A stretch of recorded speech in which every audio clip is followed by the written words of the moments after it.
오늘 이 시간에 우리가 함께 나누고자 하는 말씀의 제목은 아비드라라는 제목입니다. 이 말은 아버지만 의미하는 것이 아니라 어머니와 아버지에게 함께 하시는 말씀입니다. 본문은 에베소서 6장 4절입니다. 소크라테스가 늙고 병들었을 때에 제자들로부터 한 가지 중요한 질문을 받게 됩니다. 선생님, 마지막으로 사람들에게 가장 소중한 메시지를 하나만 들려주십시오. 소크라테스는 지그시 눈을 감은 채 말을 합니다. 아테네 산 꼭대기에 올라가서 시민들에게 크게 소리쳐 외치고 싶은 말이 있다네. 그렇습니까? 그 말이 도대체 무슨 말씀입니까? 소크라테스가 큰 소리요. 사람들이요, 재물을 모으는 일에만 충실하지 말고 그것을 물려받을 어린 아이들에게 좀 더 많은 사랑과 정성을 쏟으시오. 이것이 내 인생을 통하여 얻은 가장 귀중한 교훈입니다 라고 대답을 했답니다. 여러분은 만약에 인생을 젊은 시절로 다시 돌아갈 수만 있다면 가장 해보고 싶은 것이 무엇입니까? 사람에 따라 대답이 다르겠습니다마는 저는 자식 한번 제대로 키워보고 싶습니다. 결혼을 하고 신학 공부를 했습니다.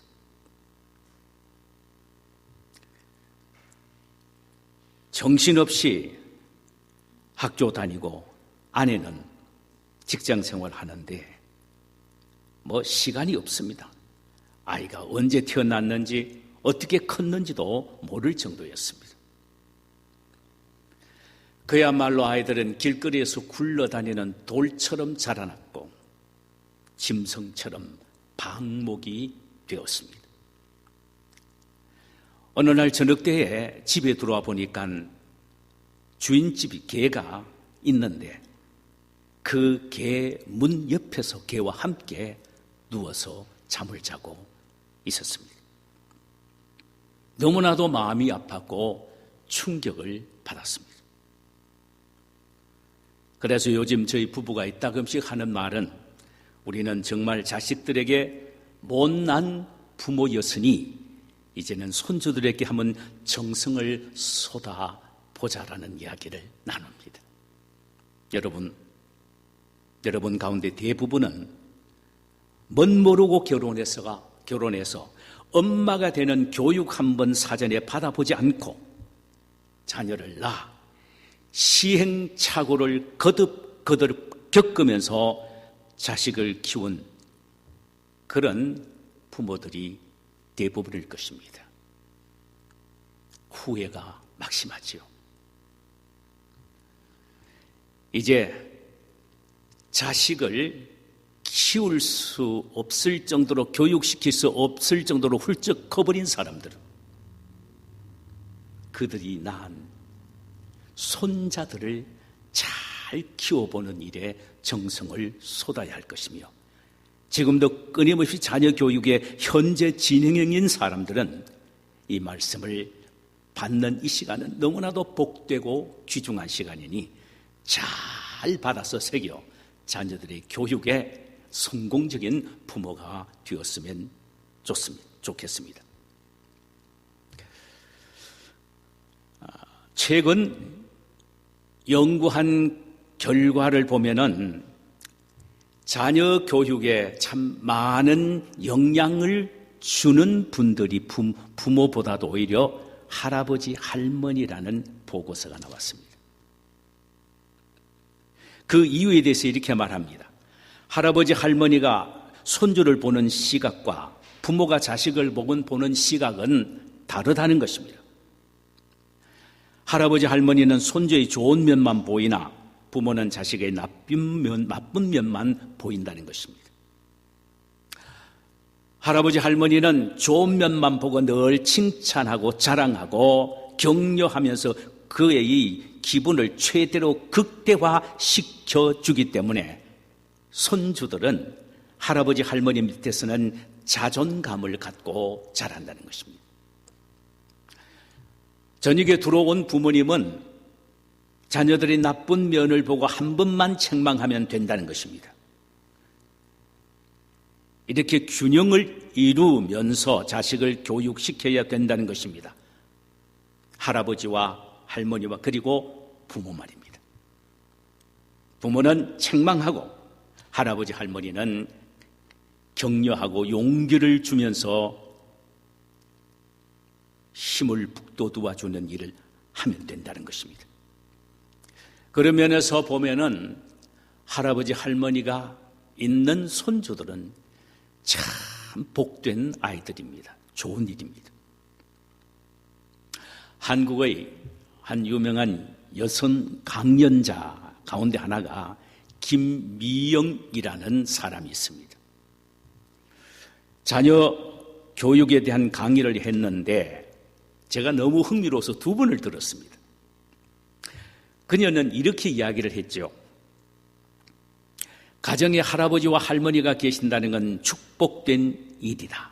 만약 아기를 보는 분이 시어머니라면은 며느리는 10년 동안 직장에서 받은 봉급 봉투 몽땅 어머니에게 드리고 자식을 전적으로 맡겨라는 것입니다. 이것은 일석삼조의 효과를 가져오게 된다는 것이에요. 우선 할머님이 돈을 받으시니까 밖에 나가서 우리 며느리 최고다라고 자랑은 하지 절대로 흉보지 않는다는 것입니다.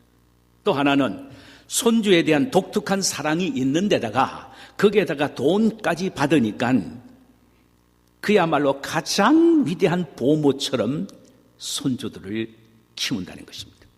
마지막 하나는 노후를 특별히 책임질 필요가 없다는 것입니다.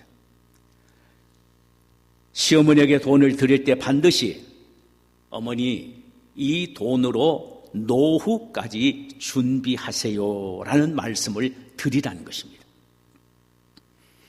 만약에 한 달에 100만 원 드린다면 10년이면 1억 2천만이라는 것입니다. 만약에 한 달에 200만 원을 드린다면 10년이면 2억 4천만 원을 노후 자금으로 준비하시게 하라는 것입니다. 이렇게 하면 가장 확실히 자식을 키워줘서 좋고 며느리 자랑하고 칭찬해 줘서 좋고 노후 걱정 특별히 안 해드려도 된다는 것입니다. 우리가 여기서 공감하는 부분은 할아버지 할머니가 손주들의 성장에 매우 중요한 존재라는 것입니다. 특히 이민생활하는 우리에게는 더더욱 그러합니다. 어른들이 집에 계시니까 아이들이 버팀목이 될 수가 있고 그리고 한국말과 문화를 가정에서 가르칠 수가 있으니 너무나도 좋다는 것입니다. 참으로 부모에게 있어서 자식은 신비로운 존재이며 가장 많이 투자해야 될 기업임을 우리 모두가 다 잘 알고 있습니다. 우리가 알듯이 세상의 일 가운데 가장 손해보는 장사가 자식 장사요. 세상에서 짓는 농사 가운데 가장 힘든 농사가 자식 농사가 아닙니까? 그럼에도 불구하고 부모는 자식에게 투자하는 것에는 전혀 손익의 계산을 하지 않습니다. 아무리 투자해도 아깝지 않고 아무리 이윤이 생기지 않아도 후회하지 않는 것입니다. 거기에다가 끊임없이 물을 주고 사랑을 주어도 기대만큼 열매가 생기지 않는 것이 자식 농사인 것입니다. 그래서 속이 상하면 도대체 누구 속에서 난 자식이냐 화를 내기도 하다가도 아이고 내 속에서 난 내 귀여운 내 새끼 하면서 엉덩이를 툭툭툭 때려주는 것입니다. 부모는 자식에게 한없이 시간과 정성과 물질을 쏟아붓는 것입니다. 그래도 쏟은 정성만큼 부은 물질만큼 기대하지 못하는 것이 자식 투자요, 자식 농사가 아닙니까? 그래서 가장 마음대로 안 되는 것은 자식 농사와 골프라고 말합니다. 그래도 작심만 생각만 하면 가슴이 뭉클하고 주름진 얼굴에 미소가 달아오르는 것입니다. 그 자식 때문에 죽고 싶었던 환경 속에서도 다시 힘을 얻고 일어나게 되는 것입니다. 그런 면에서 보면 자식은 부모의 희망과 에너지의 원천이라고 할 수도 있습니다. 그래서 그 자식 때문에 지금 내가 살아가고 앞으로도 살아가게 되는 것입니다. 자, 그럼 이런 우리의 자녀들을 어떻게 키울 것인가에 대한 지침서를 오늘 본문에서는 이렇게 말합니다. 또 아비들아 너희 자녀를 노엽게 하지 말고 오직 주의 교훈과 훈계로 양육하라. 이 구절에서 하지 말라는 부정적인 요소 하나와 하라는 긍정적인 요소 두 가지를 발견하게 됩니다. 하지 말라는 부정적인 요소는 자녀를 노엽게 하지 말라는 것입니다. 자녀가 노하는 경우는 어떤 경우입니까? 부모가 자기 주관적으로 자식을 가르칠 때입니다. 부모인 우리는 종종 우리의 인생관과 경험을 마치 자녀를 가르치는 텍스트북처럼 생각하여 가르치려고 노력합니다. 그래서 그것을 따르지 않으면 감정이 폭발하여 분을 내고 상처를 주기도 하지요. 물론 부모인 우리의 인생의 경험은 참으로 귀중합니다. 이것은 수많은 뼈아픈 실패와 고통을 통하여 체득한 것이기에 실패를 방지하기 위해서는 자식들은 분명히 부모의 경험적인 말을 들어야 하는 것은 당연합니다. 그래야만이 실패를 방지할 수 있기 때문입니다. 그러나 부모의 권면과 충고는 어디까지나 참고사항이지 반드시 해야 되는 의무사항은 아니란 사실을 알아야 합니다. 그런데도 부모는 자신의 생각과 인생의 경험을 자꾸 자식들에게 주입을 시키고 있습니다. 그때 자녀는 노하게 된다는 것입니다. 그래서 오늘 본문에서는 부모들에게 결코 자식을 노하게 하지 말라고 말씀하고 있습니다.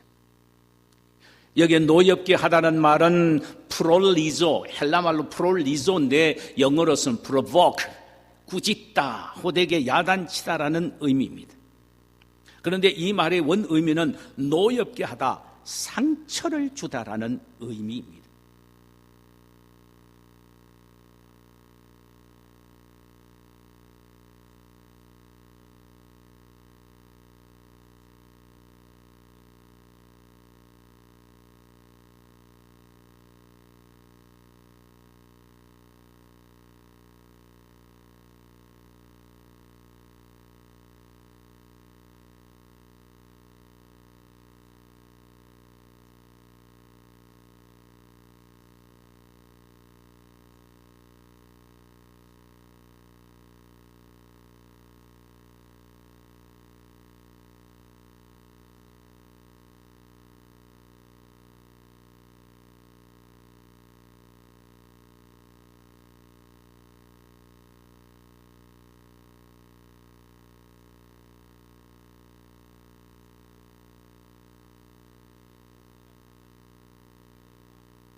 교본대로 훈련을 해야 하고, 그리고 이 교본을 따라서 훈련을 시킬 때 훈련은 반드시 목표가 있습니다.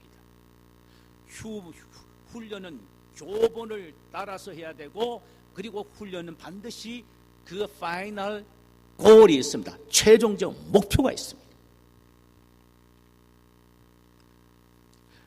그리스도인들의 영적인 훈련도 마찬가지입니다. 우리가 우리의 자녀들을 훈련시키는 데는 교본이 있는데 그것이 바로 하나님의 말씀입니다. 디모데후서 3장 16절과 17절, 모든 성경은 하나님의 감동으로 된 것으로 교훈과 책망과 바르게 함과 의로 교육하기에 유익하니 이는 하나님의 사람으로 온전하게 하며 모든 선한 일을 행할 능력을 갖추려 합니다. 하나님의 말씀인 성경은 우리 자녀를 교훈과 책망과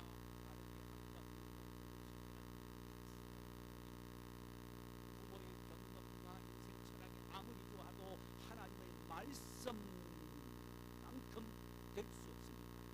하나님의 말씀처럼 자녀 훈련의 텍스트북은 될 수가 없다는 말입니다. 오직 텍스트북은 하나님의 말씀입니다. 목표는 뭡니까? 우리의 자녀들을 하나님의 말씀으로 교육시켜서 하나님의 사람으로 온전하게 만드는 데 있습니다. 하나님의 사람으로 온전한 사람을, 하나님의 사람으로 온전케 한다. 이 온전하다는 말은 성숙된 사람으로 키워나간다는 말입니다. 그러므로 부모인 우리는 훈련 지침서인 하나님의 말씀으로 훈련시켜야 합니다.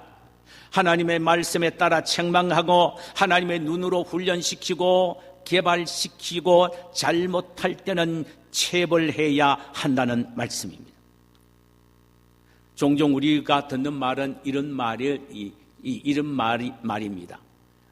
우리 집 저 아이는 싫은 소리 한마디 듣지 않고 지금까지 자라왔고 매 하나 맞지 않고 자라왔다.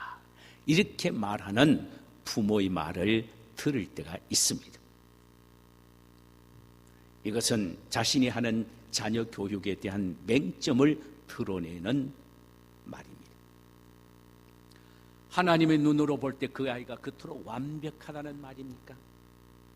그렇지 않습니다. 자식에 대한 편견이나 편애가 자식을 객관적으로 보지 못하고 주관적으로 보게 한다는 사실입니다.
아버지는 아들의 일로 너무나도 충격을 받아 그만 심장마비로 세상을 떠났습니다.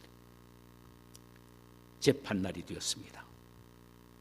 법정에선 어머니는 눈물을 흘리며 판사에게 이렇게 호소합니다. 남편의 뜻입니다. 아들이 바른 사람이 되도록 아주 엄한 벌을 내려주십시오. 법정의 모든 사람들이 숙연해졌습니다. 드디어 검사의 구형이 내려졌습니다. 불기소 처분이었습니다. 그 이유를 묻는 기자에게 검사는 이렇게 대답했습니다. 우리는 그토록 훌륭한 아버지의 아들을 마지막까지 믿습니다.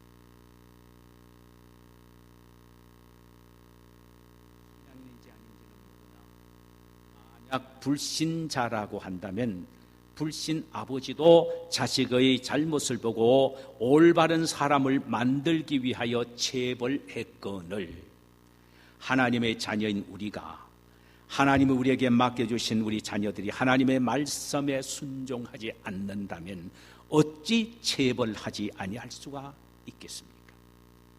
만약 우리 자녀가 하나님께 예배드리는 태도가 나쁘면 체벌해야 합니다. 주일 교회에 나오지 않으려고 계속 고집을 피우면 체벌을 해야 합니다. 하나님께 드린 헌금을 다른 데 사용했다면 그대로 두어서는 안 됩니다. 체벌해야 합니다. 하나님의 말씀을 순종하지 아니하면은 권면하고 그래도 듣지 아니하면은 체벌해야 합니다. 성경에서는 자식의 잘못을 반드시 체벌하라고 말씀하셨어요. 잠언서 23장 13절과 14절에 보니까 아이를 훈계하지 아니하려고 하지 말라. 채찍으로 그를 때릴지라도 그가 죽지 아니하리라. 내가 그를 채찍으로 때리면 그의 영혼을 스올에서 구원하리라. 잘못했는데도 처벌하지 않고 그대로 두면 아이의 영혼을 지옥으로 보내는 행위가 되기에 아이를 지옥에서 건져내기 위해서라도 채찍을 가해라는 말씀입니다. 잠언서 29장 15절에 보니까 채찍과 꾸지람이 지혜를 주거늘 임의로 행하게 버려두면 자식은 어미를 욕되게 하느니라. 체벌을 가하지 않는 자식은 결국은 부모의 욕이 된다라는 말씀입니다. 또 하나 긍정적인 면은 주의 훈계로 양육하라고 말씀합니다. 주의 훈계. 여기에 훈계란 말은 교훈이나 교정을 의미합니다. 교훈이나 교정. 앞에서 말한 교훈이란 징계와 체벌의 강조점이 있다면 여기에 훈계는 말로 교훈하는 사랑의 초점이 있습니다. 다시요. 교훈이란 징계와 체벌의 강조점이 있다면은 훈계는 말로 교훈하는 사랑의 초점이 있습니다. 하나님이 우리를 사랑으로 교훈하듯이 우리 역시 자녀들에게 따뜻한 사랑으로 교훈해야 한다는 말입니다. 늘 야단만 칠 것이 아니라 때로는 체벌을 하기도 하고 때로는 가슴의 뜨거운 사랑으로 교훈시키기도 해야 한다는 말입니다. 채찍과 당근을 함께 사용하라는 말씀입니다. 밤늦게 돌아오는 속썩이는 아들이 있었어요. 그 아들에게 최후의 경고를 아버지가 내렸습니다. 우리 집안의 규칙은 한 번 더 어기면 다락방으로 보낸다. 가정의 규칙은 뭐냐 하면 저녁에 9시까지는 귀가하라는 규칙이었습니다. 그러나 그 아들은 며칠 후 또 부모와 약속을 어겼습니다. 부모에게 말하지 않고 나가다가 밤늦게 돌아왔습니다. 아버지는 매우 추운 겨울 밤이었지만 약속대로 아들을 다락방에 올려 보냈습니다. 아들을 다락방으로 올려보낸 아버지와 어머니는 밤잠을 잘 수가 없었습니다. 어머니는 추위와 두려움에 질려 있을 아들을 안타깝게 여겨서 아버지에게 데리고 내려오자고 설득을 했습니다만 아버지는 꼼짝도 하지 아니하셨습니다. 그러나 거센 바람으로 덜크덩 소리내는 창문의 소리를 들으신 아버지는 잠을 청할 수가 없어서 자기의 베개를 들고 아들이 있는 다락방으로 올라갔습니다. 아들은 추운 다락방에 그대로 엎드린 채 잠을 자고 있었습니다. 아버지는 말없이 아들 곁에 누웠습니다. 그리고는 아들을 꼭 껴안고 팔베개를 해 주었습니다. 한참 후 어머니도 다락방에 올라오셨어요. 그리고는 아들을 가운데 두고 아버지의 반대편에서 살며시 자신의 따뜻한 뿔을 얼음장 같은 아들의 뿔에 갖다 비벼댔습니다. 양쪽에서 안아주는 부모의 따뜻한 체온에 몸이 녹은 아들은 눈을 떠서 부모의 사랑을 가슴 깊이 깨닫고 아버지, 어머니, 제가 잘못했습니다 하며 눈물을 흘리며 용서를 빌었던 것입니다.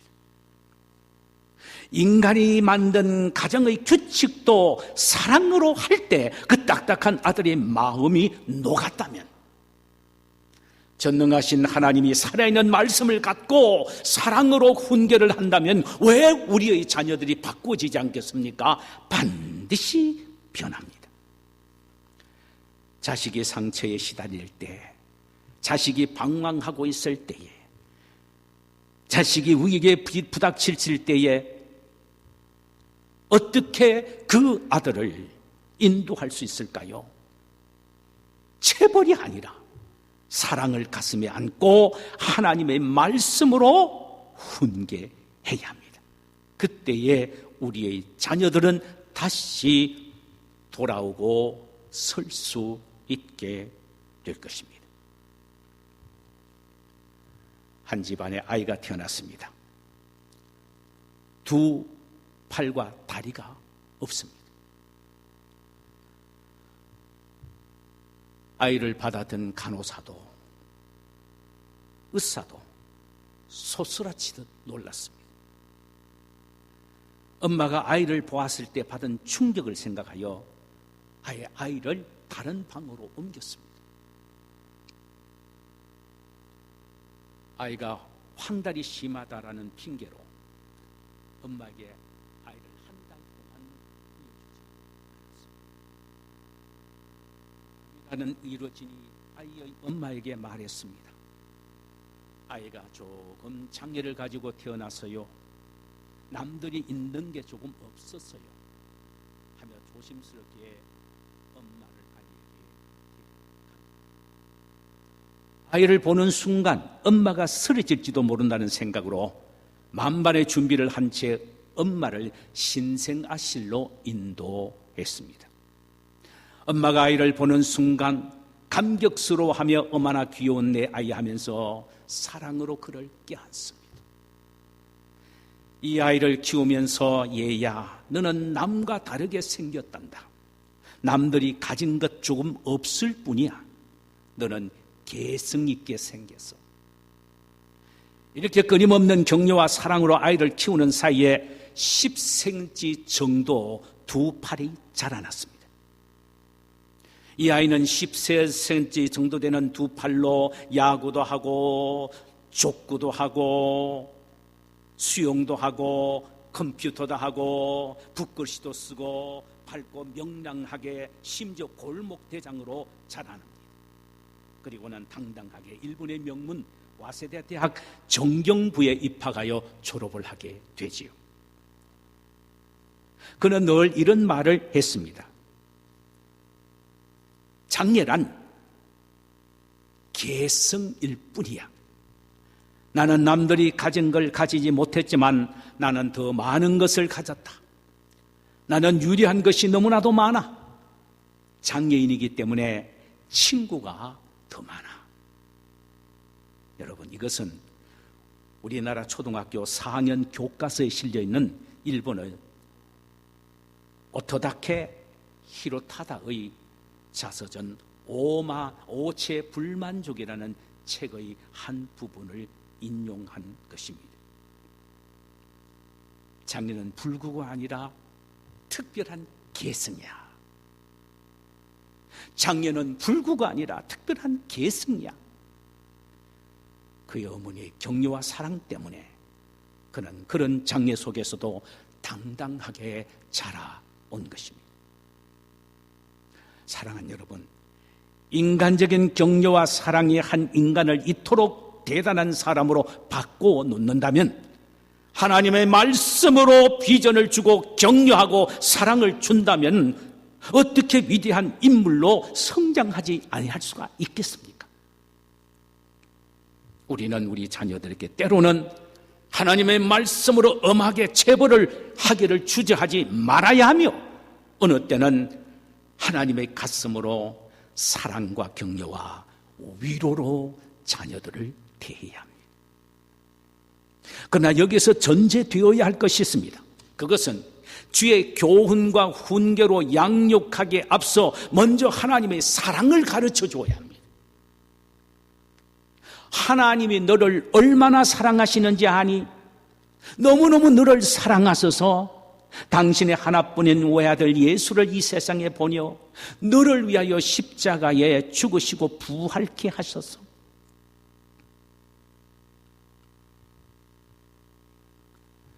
그러면 너는 그 예수를 마음속에 구주로 영접해야 돼.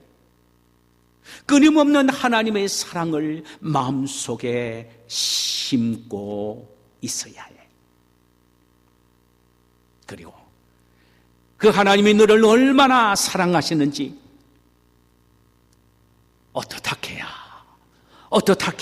하면서 춤추고 계신다는 사실을 스바랴 3장 17절을 통하여 가르쳐 주어야 합니다. 너의 하나님 여호와가 너희 가운데 계시니 그는 구원을 베푸실 전능자시다. 그가 너로 말미암아 기쁨을 이기지 못하시며 너를 잠잠히 사랑하시며 너로 말미암아 즐거이 부르며 기뻐하시리라.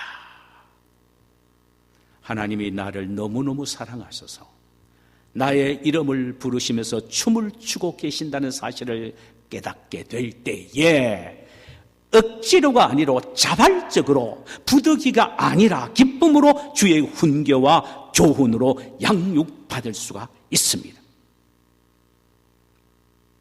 반드시 하나님의 마음과 부모님의 마음에 합한 자식으로 성장하게 될 것입니다.